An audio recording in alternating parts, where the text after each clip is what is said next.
ఒక రోజు కష్టం వస్తున్నా ఒకడు మోసం చేశాడని తెలిసినా మళ్ళా టెంప్టేషన్, ఆ టెంప్టేషన్ తో తప్పులు చేస్తాడు జీవితాలు. అతను ఎలాంటి నష్టాలు లేవు సార్. వాడుకుంటది మా వాడు ఏమైంది మోసం చేశాడు.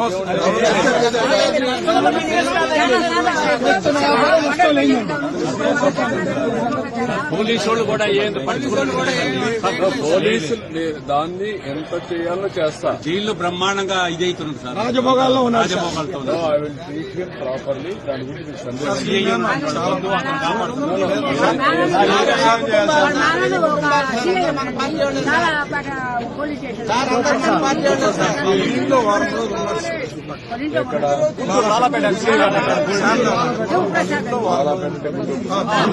ఒక వారం ఉన్నాడు. పేరేంటి ఆయన పేరేంటి? అడుసుమల్లి శివప్రసాద్. అడుసుమల్లి శివప్రసాద్ ఇంట్లో ఉన్నా. అదొకటి సార్, దాంట్లో డైరెక్టర్